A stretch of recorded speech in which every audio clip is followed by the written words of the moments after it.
छोटा बच्चा जिसे टीचर स्कूल से डांट कर भगा देते हैं, साथ में एक लेटर देते हैं कि अपनी माँ को दे देना।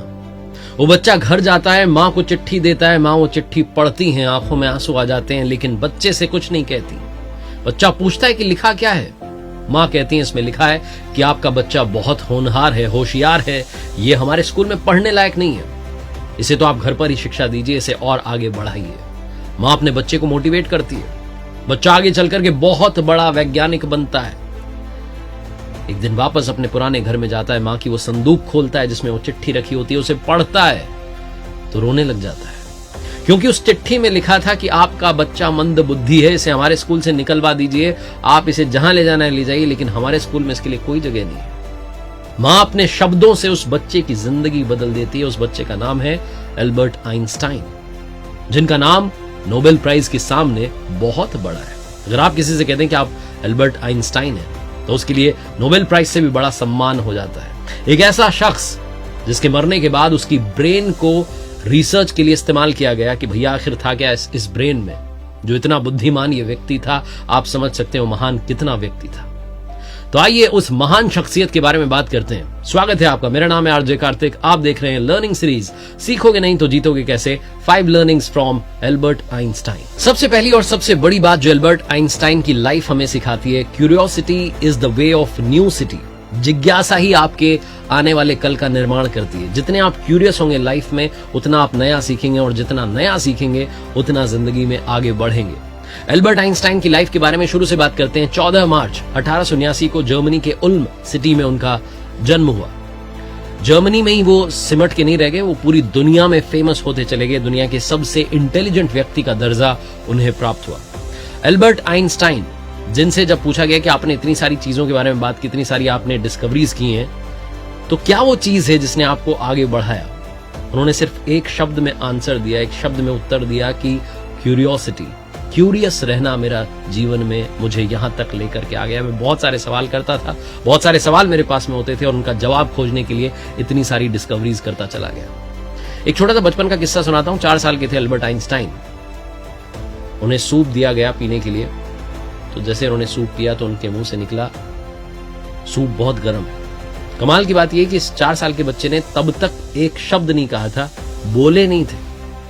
पेरेंट्स जो थे वो हैरान हो गए कि आज पहली बार इसने इतनी बड़ी लाइन बोल दी, एक साथ इतना कुछ बोल दिया कि सूप बहुत गर्म है। उनसे पूछा कि अब तक तुमने कुछ बोला क्यों नहीं? तो जो बच्चा अब तक नहीं बोला था, वो बहुत ही सिंप्लिसिटी के साथ जवाब देता है। एल्बर्ट आइंस्टाइन ने कहा मम्मी पापा को कि क्योंकि अब तक मुझे इस घर में कोई दिक्कत नहीं हुई थी, इसलिए मैंने कभी कुछ बोला ही नहीं। एल्बर्ट आइंस्टाइन ने आगे चलकर के ये बात बहुत स्पष्ट रूप से कही कि क्यूरियोसिटी ही मुझे लाइफ में बहुत आगे लेकर के आई है, और जितना इस दुनिया को खूबसूरत बनाना है, हमें क्यूरियस रहना होगा, जिज्ञासाओं को ही लेकर के आगे बढ़ना होगा, उनके जवाब खोजने की कोशिश करनी होगी। तो एल्बर्ट आइंस्टाइन की लाइफ से सीखिए कि पहले क्यूरियस रहें, फिर उन सवालों के जवाब खोजें और लाइफ में आगे निकल जाए। दूसरी सबसे बड़ी बात जो एल्बर्ट आइंस्टाइन की लाइफ सिखाती है, थिंक डिफरेंट।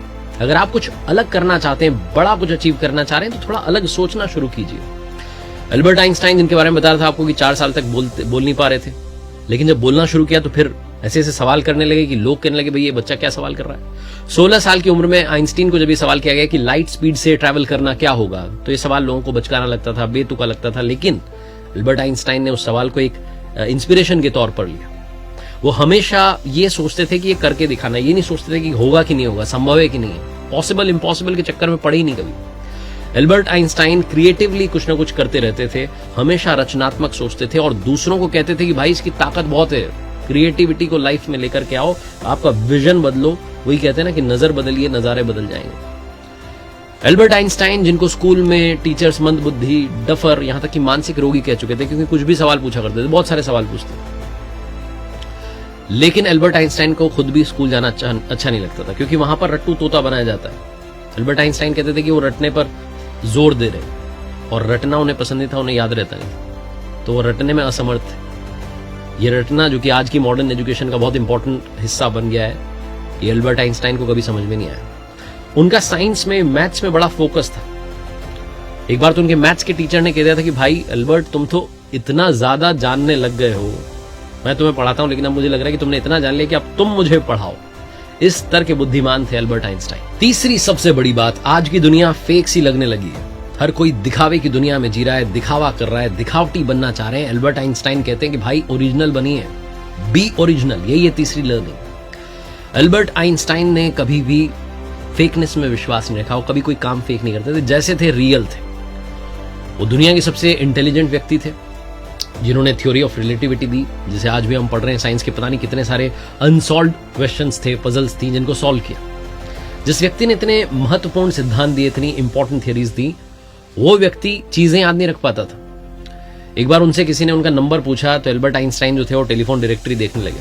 सामने वाले को हंसी आ गई, उसने कहा आपको अपना नंबर याद नहीं है, आप इसमें देख रहे हैं। एल्बर्ट आइंस्टाइन ने कहा कि भाई जिसका जवाब किताब में मिल जाए उस चीज को याद रखने की क्या जरूरत है। एक और कमाल का किस्सा, एक बार ट्रेन में ट्रैवल कर रहे थे, टीसी आया, टीसी ने कहा हाँ जी साहब टिकट दिखाइए। एल्बर्ट आइंस्टाइन अपने कोट की जेब में ढूंढने लगे, पैंट में ढूंढने लगे जेब में, लेकिन मिला नहीं टिकट। तो नीचे घुस गए सीट के, ढूंढने लगे। और टीसी इज्जत करता था, उसने कहा कि अरे सर मुझे पता आपने टिकट ले लिया हो, आप इतना परेशान मत होइए, ठीक है ना, आप बैठो आराम से। तब भी ढूंढे जा रहे थे। टीसी ने हाथ जोड़ के कहा बस बस ठीक है, मैं समझ गया आपके पास है टिकट, आप बिना टिकट यात्रा थोड़ा ना करेंगे, इतने बड़े साइंटिस्ट। एल्बर्ट आइंस्टाइन ने कहा कि वो सब ठीक है भाई, मैं टिकट इसलिए खोज रहा हूं मुझे पता तो चले मुझे जाना कहां है। छोटी छोटी चीजें भूल जाते थे, लेकिन काम इतने महान कर दिए कि दुनिया आज उन्हें भूल नहीं पा रही है, हमेशा दुनिया उन्हें याद रखती है। कभी भी अगर आपके सामने मुसीबत आ रही है तो पीठ दिखा करके भागना नहीं है, फेस योर प्रॉब्लम्स। यही चौथी सबसे बड़ी बात है। आज आइंस्टाइन को हम जीनियस के तौर पर जानते हैं, उनके बारे में बात करते हैं, उनसे सीखना चाहते हैं, लेकिन सबको मालूम है कि उन्होंने भी कई बार फेलियर का सामना किया है, उन्होंने भी कई बार हार का सामना किया है, लेकिन हार मानी नहीं। वो हमेशा कोशिश करते रहे। आइंस्टाइन ने कहा था a person who never made a mistake never tried anything new. एक व्यक्ति जिसने कभी गलती नहीं की, उसने कभी कुछ नया करने की कोशिश नहीं की।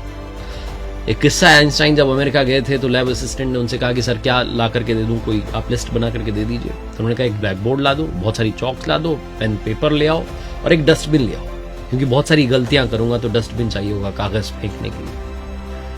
आइंस्टाइन के बेटे ने कहा कि मेरे फादर इसलिए एक्स्ट्राऑर्डिनरी थे क्योंकि वो फेल होने के बावजूद भी उस प्रॉब्लम को सॉल्व करने में लगे रहते थे। वो तब भी कोशिश करते रहते थे जब रिजल्ट उनके फेवर में नहीं आ रहा होता था, और यही खूबी उनको आज इतना महान वैज्ञानिक बना चुकी है। इसी खूबी ने उन्हें वहां पहुंचा दिया जहां सब पहुंचने की कोशिश कर रहे होते हैं। और आखिरी सबसे बड़ी बात, आपका ज्ञान ही आपको अपना हक दिलाता है। बच्चन साहब भी ये बात अपने शो में कहते हैं, और आज ये बात एल्बर्ट आइंस्टाइन से भी सीखी जा सकती है, क्योंकि जानकारी उन्होंने जुटाई और उसी से सक्सेस पाई।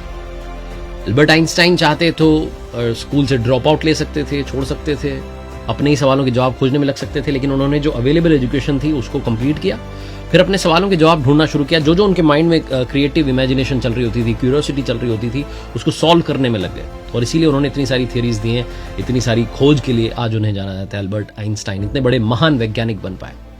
आज के जो जीनियस लोगों की डेफिनेशन है कि जीनियस कैसे होने चाहिए, उससे एल्बर्ट आइंस्टाइन कंप्लीटली डिफरेंट थे। वो 10-10 घंटे सोते थे, काम के बीच में झपकियां लेते थे। उनका एक फंडा बड़ा फेमस है कि जब वो आराम कुर्सी पर लेटे होते थे तो अपने हाथ में चम्मच लेकर के ऐसे लेटते थे और नीचे जमीन पर थाली रखते थे, ताकि जैसे ही चम्मच छूटे, थाली पर गिरे, आवाज आए, उनकी नींद टूट जाए और वो दोबारा काम में लग जाए। एक मशहूर किस्सा मुझे याद आता है, जब चार्ली चैपलिन के साथ में वॉक पर एल्बर्ट आइंस्टाइन निकले हुए थे तो लोग इन दोनों को देख करके हाथ हिला रहे थे, हाय हेलो चल रहा था, लोग खुश हो रहे थे कि अरे दो महान लोग साथ में चल रहे। चार्ली चैपलिन ने एल्बर्ट आइंस्टाइन से कहा कि देखो हम दोनों फेमस हैं, तुम इसलिए फेमस हो क्योंकि हर कोई तुम्हें समझ नहीं पाता, और मैं इसलिए प्रसिद्ध हूं, इसलिए पॉपुलर हूं क्योंकि हर कोई मुझे समझ पाता है, मुझसे रिलेट कर लेता है। तो दोनों की अपनी अपनी खूबियां थी और दोनों अपने अपने फील्ड में महान थे। और जाते जाते बेहतरीन इंसान के बारे में बेहतरीन बात करनी जरूरी है। एल्बर्ट आइंस्टाइन ग्रेट साइंटिस्ट हुए। उन्हें लोगों की, वक्त की, लोगों की फीलिंग्स की बहुत कद्र थी। एक छोटा सा एग्जांपल है, 1922 का साल था, जापान के टोक्यो में इंपीरियल होटल में रुके हुए थे, लेक्चर देने के लिए एल्बर्ट आइंस्टाइन वहां पहुंचे हुए थे। एक मैसेंजर आता है, डोरबेल बजाता है और इन्हें बताता है कि सर आपने नोबेल प्राइज जीत लिया है। इतनी बड़ी खुशखबरी जब इन्हें सुनने को मिलती है तो ये उसे रिवॉर्ड देना चाहते हैं, कैश देना चाहते हैं, कुछ था नहीं इनके पास में। तो ये क्या करते हैं, इंपीरियल होटल का जो नोट पैड होता है उस पर लिखते हैं और वो नोट जो है उस मैसेंजर को दे देते हैं। जर्मन में उसमें एक सेंटेंस लिखा था इन्होंने कि सक्सेस और उसके साथ आने वाली जो बेचैनी है, उसकी बजाय शांत और विनम्र जीवन आपको ज्यादा हैप्पीनेस देगा। और साथ ही लिखते हैं कि जहां चाह वहां राह, और उससे कहते हैं कि संभाल के रखना, आने वाले समय में ये बहुत कीमती नोट होगा। और जो कागज का टुकड़ा था जिस पर यह सेंटेंस लिखा था, बाद में जब उसकी नीलामी हुई तो 2 करोड़ रुपए में उसे खरीदा गया। आप समझ सकते हैं कितने महान थे Albert Einstein. I am sure उनकी लाइफ से आप आज इस वीडियो में बहुत कुछ सीख चुके होंगे और सीख करके जाएंगे और लाइफ में इंप्लीमेंट करेंगे। बस यही आपसे कहना है, ऊपर वाले के आशीर्वाद के साथ, अपनी मेहनत और अपनी फैमिली के प्यार के साथ, अपने लव्ड वंस के प्यार के साथ कर दिखाओ कुछ ऐसा कि दुनिया करना चाहे आपके जैसा। याद रखिए, हर सोमवार सुबह 9:30 बजे मेरे साथ देखिए एक नई कहानी, और हर शुक्रवार सुबह 9:30 बजे मेरे साथ देखिए लर्निंग सीरीज का एक नया वीडियो के साथ।